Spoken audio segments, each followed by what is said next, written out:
This is called Breakout. The breakout was going exactly as planned. Those aiding and abetting sat in the shadows. The getaway vehicles were waiting in the bushes 2 blocks away. The emancipators watched the window on the first floor of the building in front of them. The room was aglow, flickering. "He's asleep," said Jacob. "The fucking TV's been on for hours." "Keep your voice down," Liam spat. "Don't rush it." "Come on, the fucker's asleep." Liam just glared through the heavy plates of his glasses. Jacob was always like this, loud and quick to jump without looking. He always lost when they played Vietnam in the woods near Liam's house. He would smoke cigarettes and listen to his portable tape player, sure that things would go his way, and then wonder how Liam had found him. The game always ended with Jacob cursing Liam's name and picking BBs out of his arm. Liam could sit still for days. So they waited, watching the windows. The house in front of them was home to 15. 16 if you counted the giant cat who shat everywhere except for her litter box. Liam had been inside only once, and he told Jacob of the cat shit, the bugs, the 3 bedrooms, one for the foster parents, one for their only child, and the smallest for the 12 boys who lived like sailors, sleeping in bunk beds made of steel and bolted to the floor. The TV flickered and the window went black. Liam smiled, but only for a second. The 2 boys watched as a fat silhouette slouched out of the room. Now just another hour. Jacob thumbed his lighter. Fuck. The escape was Jacob's idea. One time after school, Marcus had come over for dinner and told him about the squalor of the foster home himself, the meanness of his fake parents, the withheld money, the kids struggling to squeeze into hand-me-downs and borrowed clothes. And when Marcus had had a few of the beers Jacob had stolen from his garage, he would tell worse stories, stories that made even Jacob guiltily happy for what he had. At first, Jacob had wanted to free all the foster kids, but Liam said no. Operation Free Marcus had to be small if they were going to pull it off. Operation. That's the way Liam spoke. Fuck, it's cold. I told you to wear extra layers, Liam snapped, wiping his glasses.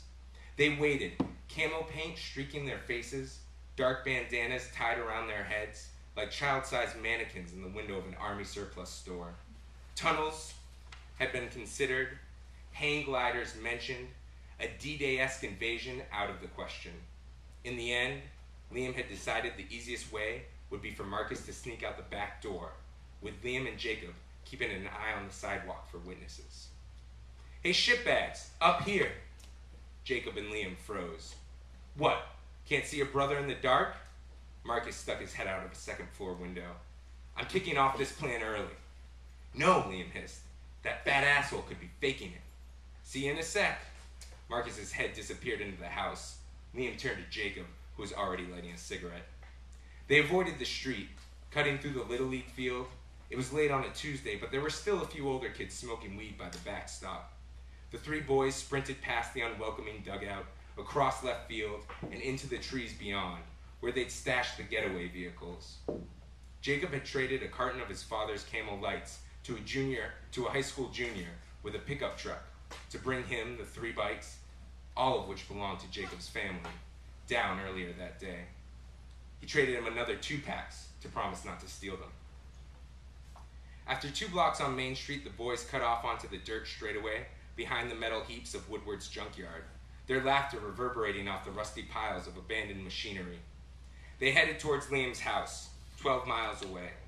The big farm sky seemed to smile on them as they sped through the night, their tires kicking up sand and rock. Liam's house was at the end of a long driveway. All around were telltale signs that boys had taken over. A beat-up baby carriage they used to drunkenly fly down a nearby hill. 2 broken-down cars with windows shot out and rusted doors permanently open. Old sleds left out long after the snow had turned to water and run into a nearby river. Liam's father had built the house out of cheap wood and cardboard 10 years ago and died 8 years later, leaving Liam's mother to raise him and his little brother. Since her husband's death, she drank. The house was now the boys'. At this point, it was more tree fort than home. Fuck, it feels good to be inside. Liam, where's your mom's whiskey? Liam turned to look at Jacob, pushing his glasses up his nose. She noticed when it's gone, he said, and don't think she doesn't know who it is that's drinking it. The boys trooped into the living room. Jacob pulled some beers out of his backpack, and they relaxed into the mildewing couches, laughing at their success. Marcus was free. Jacob grinned. Come on, he said. Our breakout made Steve McQueen's look like the OK escape. Well, we weren't exactly escaping from the Nazis, Liam said, glancing out the window into the night. Fuck you, man. Those fuckers are goddamn Nazis, Marcus yelled from the bathroom. So where are we headed tomorrow? Jacob asked. Lake City Recovery Center. Marcus lowered his voice, quoting from the pamphlet he had read countless times. Can't wait to get the hell out of this town. You sure you aren't coming, Liam? I gotta take care of Mom. Marcus exited the bathroom in silence while Jacob pretended to look for his lighter. A faint noise from upstairs stopped them all in their tracks, but soon the house was silent. Well, shit, Jacob said. I don't know how we're gonna plan her escape without you. Where will you go once you get her out? Liam tugged at the hem of his camo pants. Moms will know what to do, Marcus stated. His mother would be clean and wonderful. Once we get her the fuck out of there, she'll know what to do. Hell, maybe we'll keep going, get some wheels, and go until we hit the ocean. Jacob cracked another can. The beer tasted stale and good. Well, I'm gonna miss you two. No thing, Liam. We'll see each other again. Jacob sucked at his bottle. It was 15 minutes until Marcus would start snoring. 17 until Liam and Jacob would pull off his shoes and throw a cover over him, laying him to rest on the couch. 20 minutes until Jacob and Liam would go over the mat one last time, and 2 hours until they would fall asleep themselves. It was 5 hours until Marcus would wake them up, just before the only sunrise they would ever witness together. The three of them crowded on top of Liam's cardboard castle. It was 6 hours before Liam would cry quietly, getting ready for school, the sick feeling in the pit of his stomach when he heard the familiar sound of ice being dropped into his mother's glass. 7 hours before Jacob and Marcus, already sweaty and tired, would be picked up by a police officer on the lookout for juveniles on stolen bikes. 9 hours before Marcus was being yelled at by his foster parents, who were on their best behavior in front of the officers. 10 hours before Jacob would receive another beating from his father while he cowered in the corner of the shower, the curtain rod raining down on his naked body along with the soft water, the drain running rust red. It was 1 year before Marcus would be transferred to another home after reports of sexual abuse. 4 until Liam would be accepted at West Point.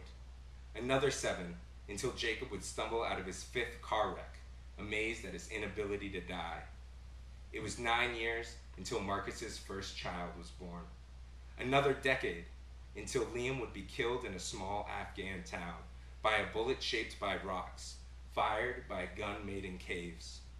The three of them stood and watched the sun as it rose over the rocks, over the dust, over the broken down houses. They stood in silence.